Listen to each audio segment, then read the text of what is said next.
Welcome to the Energy Commission's electrical wiring program. Welcome to the Energy Commission's electrical wiring training program. Energy Commission is mandated by law to certify electrical wiring professionals to carry electrical wiring in Ghana. Having passed the exams, the Energy Commission wishes to take you through the process of filling the various installation completion certificates. In this and subsequent videos, we urge you to pay attention to the trainer since these are legal documents. This is a training on how to fill electrical wiring certificates. Section 9 of the Electrical Wiring Regulation LI 2008 requires every electrical installation to be inspected and tested. The inspection and test records is supposed to be recorded on an electrical wiring form, Form A. And Form A is generic for all types of electrical wiring certification. What I mean is for new installations, for additions, and for alterations. Now, to fill a Form A, one of the key things I want you to take note of is the quality of the electrical wiring certificate itself. Now, the electrical wiring certificate comes with the electrical wiring program logo, which is in blue and other colors.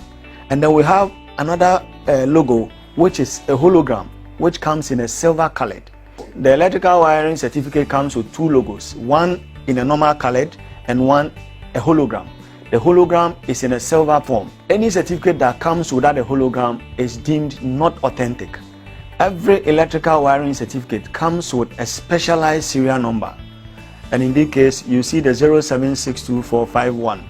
This number is unique and it is attached to the details of the person who has been issued with the certificate. So for instance, if you are a certified electrical wiring professional and you go to the Energy Commission to purchase an electrical wiring certificate or Form A, they key the serial numbers against your name. So if there's an issue that the disciplinary committee needed to sit and adjudicate, they track the person who issued it by the serial number. So this serial number cannot be generated by anybody.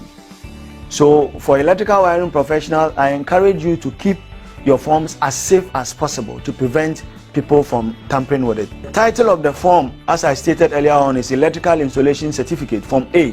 You are required as an electrical professional to have Ghana Post GPS app on your phone. If you go to any facility to work, you are to generate the digital address of that facility and record it accordingly on the form. You are also required to record the details of the client. The client in this case is the owner of the facility, and the name you write here must be the name the person has on his site plan, because the person may be using this for service application. If the name on the site plan is different from the name on the electrical wiring certificate, the utility provider will be forced to reject the application for electricity. You are required to write the installation address. An installation address in this case is the address for where the facility is located. Example, I reside at the Lakeside Estate. So if my house number is house number 1, community 2, Lakeside Estate, I need to be able to add a landmark. For instance, maybe Lakeside Police Station closer to Central Mosque or Assemblies of God Church, or any other landmark that makes it easy for anybody to track the facility. You are expected to describe the installation. Basically, the building you have worked on, you have to describe it. Is it a 2-bedroom residential facility? Is it 1 room, an office facility? Or is it a shopping mall? What is it? You are basically required to state that here. Extent of installation covered by this certificate. Now, you are also required to indicate the extent of the installation that the certificate covers. There are times that you find that the person is building a 1-story building, or the person is building a 3-bedroom house, but then he was only able to finish portion of the building.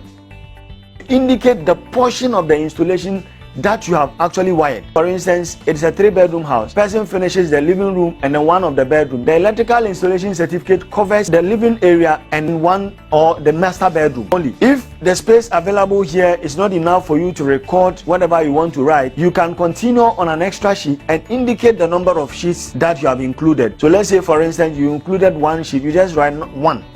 If you include 2 sheets, you write 2. Okay. Now, every installation that you are to work on can either be a new installation an addition to an existing installation or an alteration to an existing installation. So if the installation is entirely new, you are expected to tick accordingly. If it is an addition in this case, we are looking at an instance where the person is applying for a separate meter, be an addition, so you are to tick here accordingly. If it is an alteration that has been made to an electrical installation, for instance, you have been required to replace a consumer unit, required to improve an earthing system, required to replace a fuse box with an MCCB, or replace an MCB with an RCBO, that falls under alteration. So you are required to take here accordingly. Now, there are instances where the installation has been duly designed by an electrical engineer, and where that happens, the electrical engineer responsible is expected to fill a portion of the electrical wiring certificate. So this is where the electrical engineer will fill. He's required to sign, write the dates, and then write his name in capital letters. The electrician, you are who we call the constructor. So you did the construction. So on the electrical wiring certificate, this is the area you are required to fill.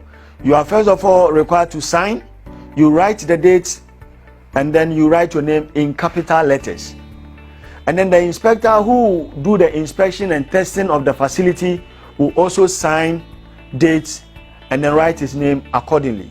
The electrical wiring inspector, based on his understanding of the quality of work that has been done, is required to state the next period for inspection. The law requires electrical installation to be inspected and tested after the first 10 years and subsequently. Now, the electrical wiring inspector, based on his knowledge, can decide to reduce it to 5 years, 4 years, or 3 years. In summary, a duly filled electrical wiring certificate or a duly filled Form A must have the details of the client, the installation address, whether the installation is a new, an addition, or alteration. The designer, if applies, must duly fill his portion, sign, and then date it accordingly. The electrical constructor, which in this case is the CWP, is also expected to duly fill his portions. Now, the inspector is also expected to do same and then state the next period for inspection. All three signatories to the certificate are expected to duly fill their portions and stamp it accordingly. An unstamped form cannot be deemed to be legible. This brings us to the end on how to fill Form A. In our subsequent videos, you will be taken through how to fill the Form B. Thank you.